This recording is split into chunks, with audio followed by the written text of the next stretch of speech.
Hi, this is Henry again. I serve as a spokesperson for Nehemiah Reset. Today I want to talk to you about fraud that is occurring in other states other than Minnesota. As we go through this discussion, notice that most of the major fraud that is occurring is happening in states run by Democrats, but there still is fraud in some states run by Republican governors. This video will conduct a deep dive investigation into the specific, tangible manifestations of social program fraud occurring in states across the nation, deliberately looking beyond Minnesota's well-documented issues to illustrate the pervasive nature of the problem. We will dissect the mechanics of these schemes, from the low-tech individual grift to the high-tech transnational criminal syndicates. Finally, we will move beyond diagnosis to prescription, proposing a concrete, multi-layered strategy of technological, legislative, and administrative reforms designed to fortify the integrity of these essential programs and ensure they serve their intended purpose, helping those in genuine need. We start with the anatomy of the fraud, that is a state-by-state dissection of it. To understand the scope of the problem, one must move beyond abstract statistics and examine the specific ways in which fraud is perpetrated. The methods are as diverse as the programs they target, but they fall into several recognizable categories. The following examples, drawn from various states, provide a clear picture of the battlefield. The first state we will look at is California. California is the epicenter of EBT and benefits trafficking fraud. California, with its massive population and expansive benefits programs, presents a target-rich environment for fraudsters. The state's electronic benefits transfer EBT system, which delivers CalFresh, food stamps, and CallWorks, cash aid benefits, has been a particular focus of criminal activity. For example, there is a skimming epidemic in this state. One of the most pervasive and technologically simple, yet devastating forms of fraud is EBT card skimming. Criminals attach malicious card-reading devices to point-of-sale, POS, machines at legitimate or fraudulent retailers. When a beneficiary swipes their EBT card to make a purchase, the skimmer captures the card number and PIN. The criminals then create a clone card and drain the victim's account, often at untraceable ATMs or colluding stores. In Los Angeles County, law enforcement has uncovered numerous rings specializing in this practice. These rings often target beneficiaries in low-income neighborhoods, preying on the elderly or non-English speakers who may be less likely to notice fraudulent transactions quickly or know how to report them. The impact is immediate and brutal. A family's entire month's food budget can vanish overnight, leaving them in a desperate situation. The California Department of Social Services has acknowledged the problem, but the sheer volume of transactions and the decentralized nature of thousands of small retailers make complete prevention a monumental challenge. Another method used is benefits trafficking and cashing out. Beyond skimming, a more organized form of fraud is benefits trafficking. This involves the organized sale of EBT benefits for cash, typically at a fraction of their face value. In one San Francisco Bay Area case, a network of convenience store owners was prosecuted for systematically cashing out EBT cards. The process was simple. A beneficiary would come in with a card, claim to be purchasing a small amount of eligible items, like a pack of gum, and request $50 in cash back. The store owner would then process a fraudulent transaction for, say, $100 worth of ineligible items, give the beneficiary $50 in cash, and pocket the remaining $50 from the state's coffers. These operations can process hundreds of cards a day, amounting to millions in stolen funds. Fraud is not just in the cash transaction, but also in the falsification of inventory records to cover up the sale of non-existent or ineligible goods. Another example is in the state of Florida. In Florida, the fraud occurs in unemployment insurance, UI, fraud on a grand scale. Florida, like many states, was overwhelmed by the tidal wave of unemployment insurance, UI, claims during the COVID-19 pandemic. This chaos created a perfect storm for fraudsters, who exploited the state's rushed and under-resourced systems to steal billions. A specific example of this we have entitled the Pandemic Gold Rush. The Florida Department of Economic Opportunity DEO was inundated with claims from a combination of legitimate job seekers and a tsunami of fraudulent applicants. Criminals, many operating from overseas, used stolen identities purchased on the dark web to file thousands of claims. They exploited weaknesses in the state's identity verification process, which was initially unable to handle the volume or the sophistication of the attacks. One specific scheme involved the use of money mules. Fraudsters would file UI claims using stolen identities, but have the benefits deposited into bank accounts of unwitting or complicit individuals within the U.S. These mules would then withdraw the cash, keep a small percentage, and wire the rest overseas, often through untraceable channels. In one instance, a single group in South Florida was found to have filed over 2,000 fraudulent claims using stolen identities from data breaches, netting them over $10 million before being caught. The state's delayed implementation of robust identity verification systems, like cross-referencing claims with employer wage data in real time, allowed this fraud to proliferate for months. Another example is identity theft and claim hijacking. An insidious tactic was claim hijacking. A legitimate individual would file for unemployment benefits.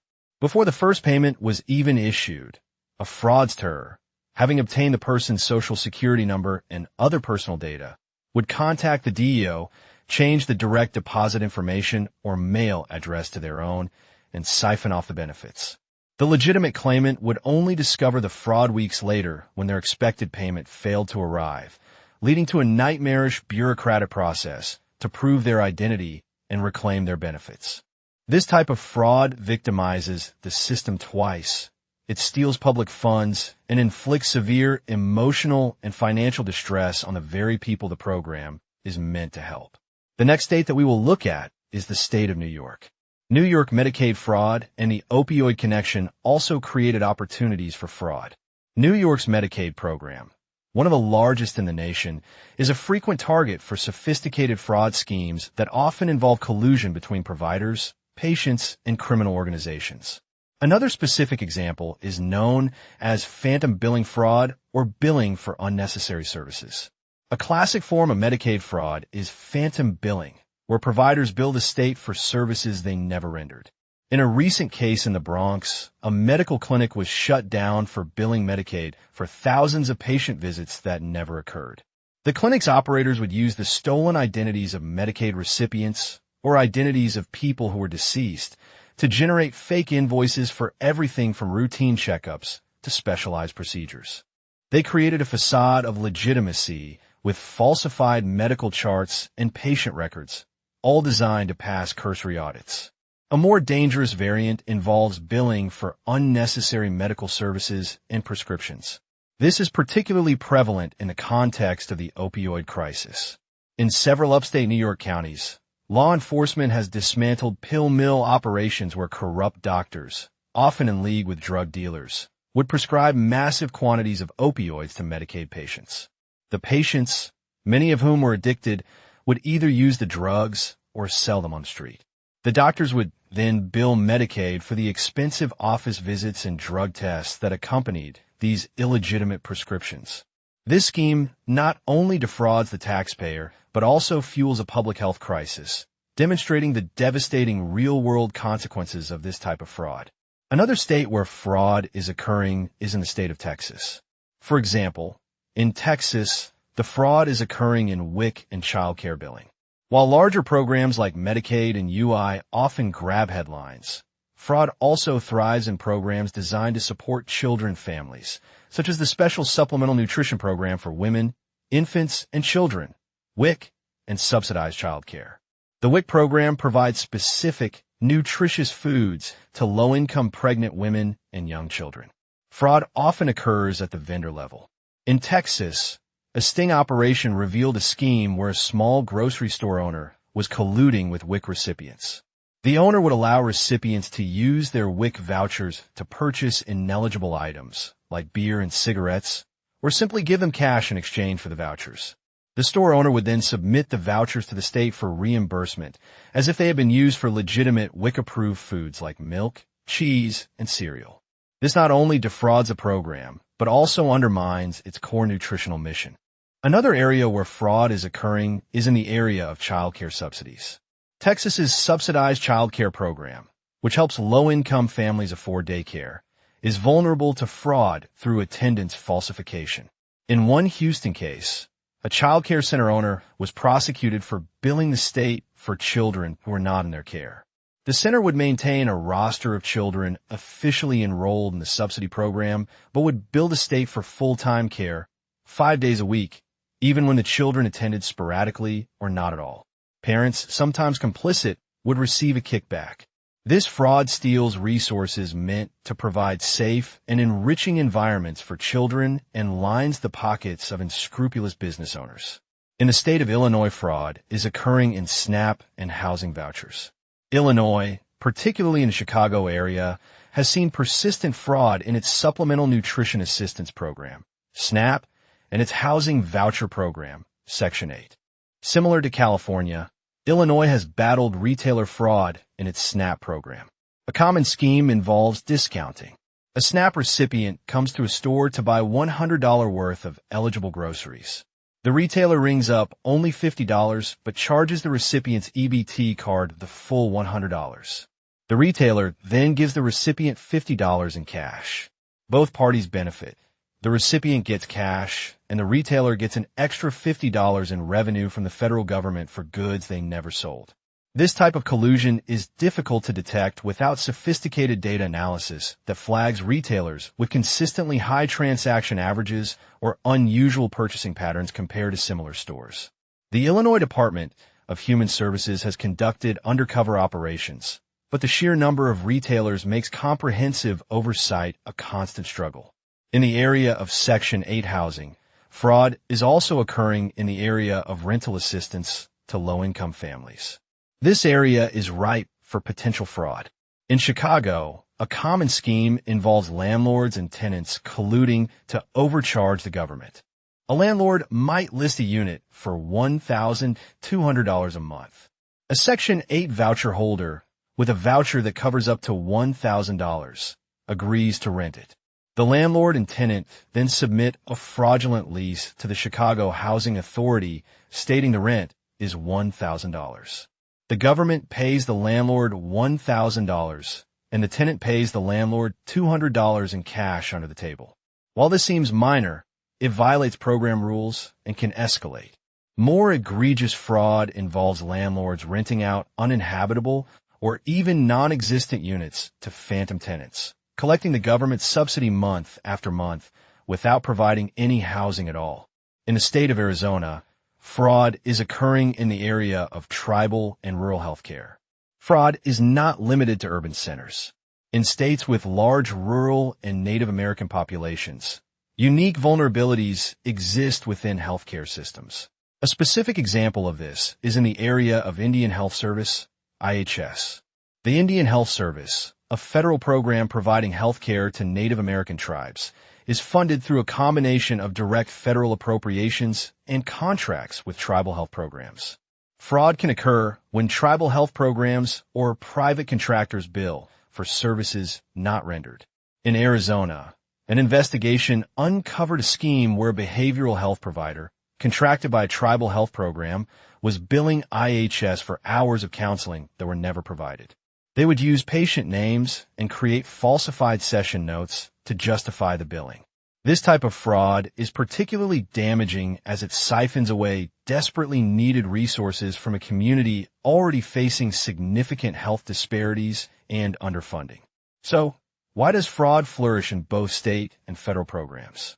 These specific examples, while diverse, point to a set of common, systemic vulnerabilities that allow fraud to take root and spread. Understanding these weaknesses is the first step toward crafting an effective solution. 1. Legacy technology and siloed data.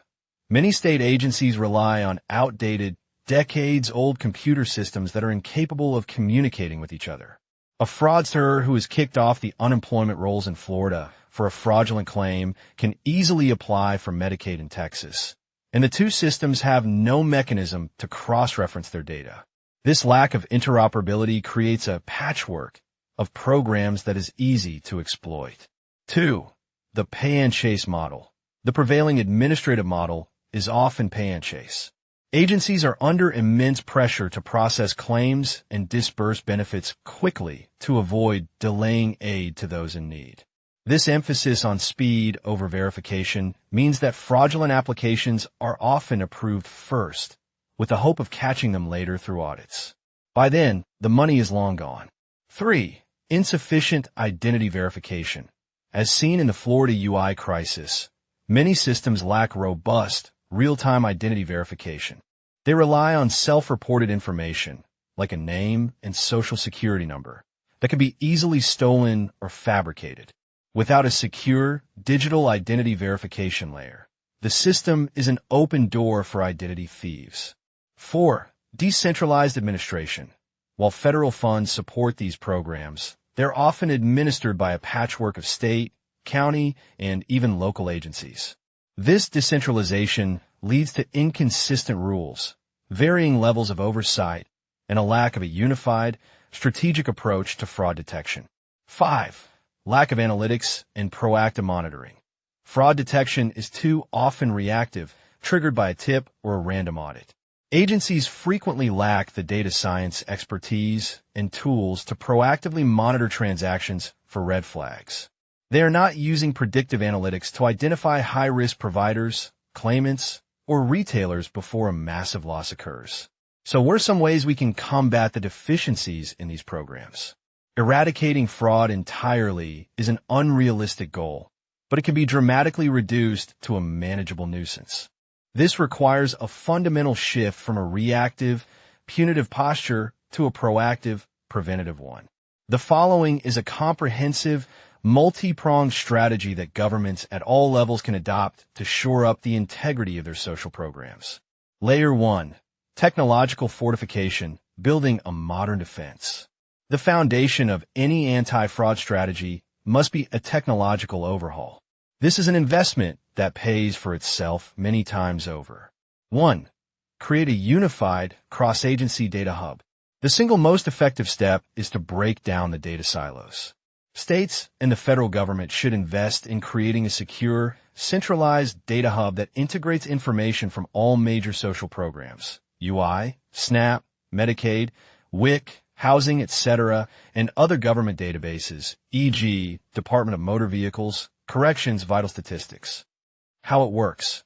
When an individual applies for benefits in any program, their information is run against this central hub in real time. The system would instantly flag duplicate applications.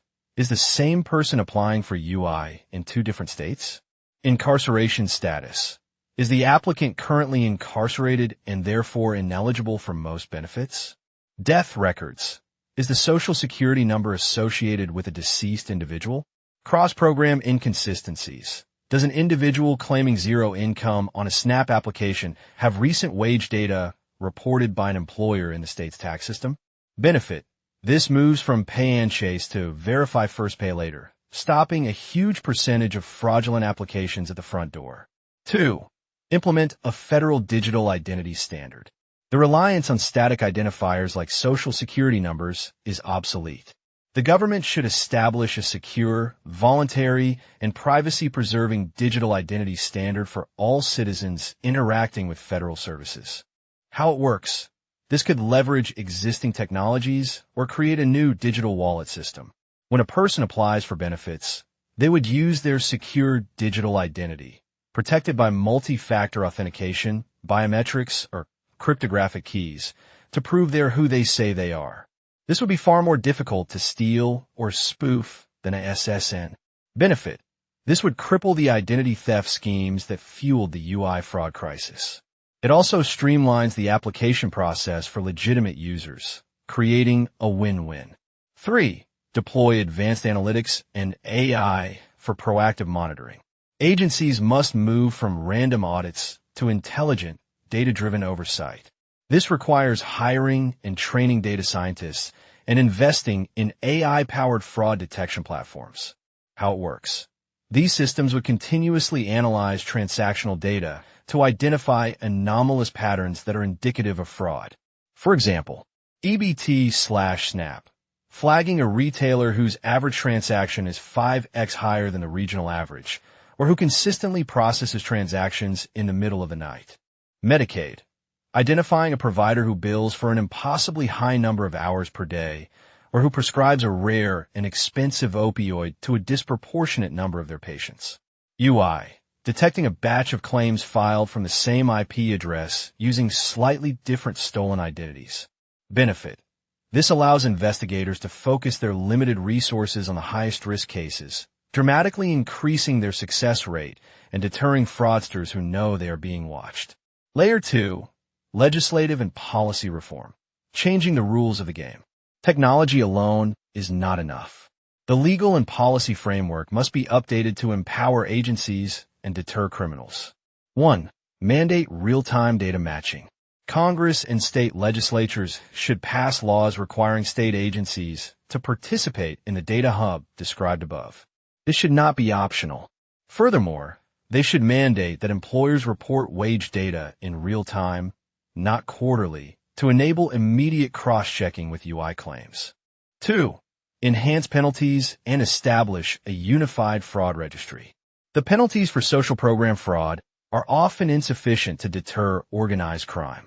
Lawmakers should increase sentencing, implement mandatory minimum sentences for leaders of large-scale fraud rings that steal over a certain threshold, e.g., $1 million.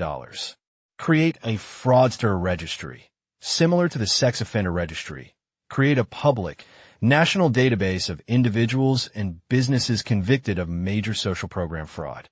This would prevent them from easily opening a new business or re-entering the system in another state.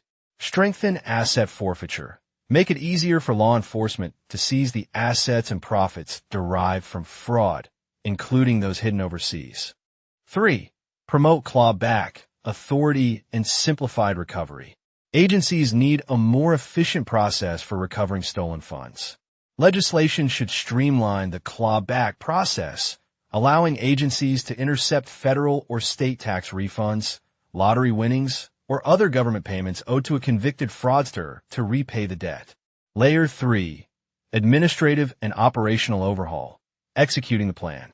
With the right technology and laws in place, agencies must transform their internal operations to execute an effective anti-fraud mission. 1. Create dedicated cross-agency fraud task forces. Fraud is not just a welfare problem, it's organized crime. States should establish permanent, multi-agency task forces that combine the expertise of the state's social service agencies, the Attorney General's office, state police, the FBI, and the Department of Labor. How it works. These task forces would share intelligence, resources, and jurisdiction. A Medicaid fraud investigator in New York could work directly with a federal agent to track money laundering, while a UI fraud specialist in Florida could collaborate with the Secret Service on the cybercrime aspects of identity theft. Benefit. This breaks down institutional walls and ensures that a sophisticated criminal enterprise is attacked from all angles simultaneously, increasing the probability of successful prosecution and dismantling the entire operation, not just arresting low-level players. 2. Shift from customer service to a risk management mindset. While agencies must remain committed to serving the public good, they must also adopt the mindset of a financial institution that is managing billions in public funds. This means prioritizing risk management. How it works. Every new program design or policy change should undergo a fraud risk assessment before implementation. Questions should be asked. How could a criminal exploit this new rule? What are the potential weak points? What controls can we build in from the start? Benefit. This proactive fraud-by-design approach prevents vulnerabilities from being baked into the system, saving countless dollars and investigative headaches down the line. 3. Invest in a skilled workforce. You cannot fight 21st century crime with 20th century skills. Agencies must prioritize hiring and retaining a new breed of public servants: the data scientist, the cybercrime investigator, the forensic accountant. How it works. This requires offering competitive salaries that can attract talent from the private sector. It also means providing continuous, cutting-edge training in areas like blockchain analysis to trace cryptocurrency payments, digital forensics, and advanced data analytics. Benefit: a skilled and motivated workforce is the most critical asset in any anti-fraud strategy. They are the ones who will build the models, run the investigations, and adapt to the ever-changing tactics of the fraudsters. Layer 4. Public engagement and partnership. A community defense. Fraud is not just a government problem. It is a societal one. Engaging the public and legitimate service providers is a force multiplier. 1. Launch a nationwide See Something, Say Something campaign. Many instances of fraud are known to people within the community, neighbors, coworkers, or even the beneficiaries themselves who are being coerced. How it works: create a simple, memorable, and confidential national hotline and online portal for reporting suspected social program fraud.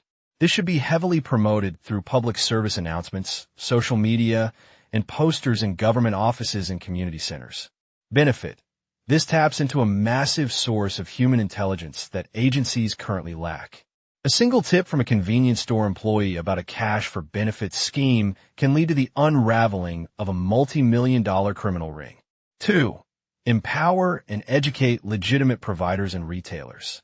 The vast majority of doctors, landlords, and grocers who participate in these programs are honest. They're also the first line of defense. How it works: agencies should provide clear, regular training to their network of providers and retailers on how to spot and report fraud. They should also create a system that rewards good behavior, such as offering lower administrative burdens or faster reimbursement cycles to providers with clean compliance records. Benefit: this turns a passive compliance network into an active army of fraud detectors. It also builds goodwill with the partners who are essential to delivering services. 3. Protect and empower the victims. Beneficiaries who are victims of fraud, like EBT skimming, often feel ashamed and powerless. They need to be brought into the solution. How it works: agencies must make it incredibly easy for victims to report fraud and receive immediate assistance. This includes a streamlined process for replacing stolen benefits and providing clear information on how to protect themselves in the future. Banks have mastered this with credit card fraud. Social service agencies must adopt the same customer-first response. Benefit: this not only helps the individual victim, but also generates valuable, real-time data on emerging fraud tactics that can be used to update fraud detection models and warn the public. Layer 5. Reduce the number of programs so that there are less ways that fraud can occur. Shore up the controls on these fewer programs. In addition, paying the beneficiary directly would also reduce the potential fraud loopholes and eliminate fraud that is occurring by the providers of these services. Fraud is usually higher in new programs established by the state or federal government. It takes time to identify potential fraud loopholes. Paying the beneficiary directly puts most of the control on identification of the recipient and proof that the benefit is needed. However, it will not ensure that the recipient uses the money exactly for the purpose it is allocated. In conclusion, fraud that is bleeding America's social safety net is not a victimless crime. It is a direct theft from taxpayers, a betrayal of the public trust, and a cruel injustice to the millions of honest, struggling families who rely on these programs for survival. Every dollar stolen by a criminal ring is a dollar that cannot go to a child who needs food, a senior who needs medical care, or a family who has fallen on hard times. The examples from California, Florida, New York, Texas, Illinois, and Arizona make it clear that this is not a localized problem, but a national crisis of integrity. The old ways of doing business, underfunded, siloed, and reactive, are no longer tenable in the face of such a sophisticated and persistent threat. The path forward is neither simple nor inexpensive, but it is clear. It requires a bold, comprehensive, and sustained commitment to building a modern, data-driven, and proactive defense of our social programs. By investing in technology, reforming our laws, empowering our agencies, and engaging the public, we can create a system that is both compassionate and accountable. We can build a safety net that is strong enough to catch those who need it while being resilient enough to withstand those who would seek to exploit it. This is more than a fiscal necessity. It is a moral imperative to preserve the integrity of the promise we make to our most vulnerable citizens. After watching this video, I hope you begin to understand the magnitude of the problem. Starting new programs certainly is not the answer. I believe we should instead consolidate the programs so that there are fewer loopholes and less risk of fraud occurring. Certainly, paying the recipient directly is one huge step that can be taken to reduce fraud. The only risk in this approach is that the recipient doesn't use the funds for the purpose it was allocated. However, this is occurring today because the unethical service provider can rebate funds back to the recipient. To watch more videos like this one, you can go to our website at nehemiahreset.org, to our rumble.com or youtube.com channels. We publish new videos weekly. You can also sign up to receive our weekly new video list by going to nehemiahreset.org/email and sign up for our weekly newsletter. To help our channel, please like and subscribe so that more people can see these important videos. Thanks for watching and have a great day. Are you looking for a limitless supply of insightful reads to expand your mind and transform your life? Look no further than Nehemiah Reset's ebook library, where knowledge meets inspiration at nehemiahreset.org/ebook. Go there today to discover a wealth of valuable resources to help you on your personal and professional journey to build a biblical worldview. Learn more about the Bible and how culture is impacting your worldview. Again, that the ebook library is located at nehemiahreset.org/ebook. Hope to see you soon. My name is Mark. I am one of the spokespersons for Nehemiah Reset. The prior video was sponsored by Nehemiah Reset, a 501c3. Our mission is to assist Christians in developing a biblical worldview as it pertains to relevant cultural and biblical issues. We seek to inform Christ's followers, equip them, and mobilize them into action to vote for their biblical values and to actively engage in our culture. We are also committed to help Christians and non-believers to develop a better biblical view. Nehemiah Reset produces videos and ebooks to assist members of the church in developing a biblical worldview when it comes to cultural issues. We produce videos on key topics like public school indoctrination, the woke agenda, sex education, equity and inclusion, climate change, immigration, religious freedom, and much, much more. To learn more about Nehemiah Reset or to watch our latest videos, go to our website at nehemiahreset.org or our rumble.com channel. We produce 2 to 3 videos every week. To get a weekly list of our latest videos, sign up for our weekly newsletter by going to nehemiahreset.org/email and subscribe. You can support our website by liking our videos, subscribing to our channels, or helping us reach more people through tax-exempt donations. Thanks for your help in growing God's kingdom and bringing more people to Christ. Thank you for your support and help. Come back again soon. Have a great day.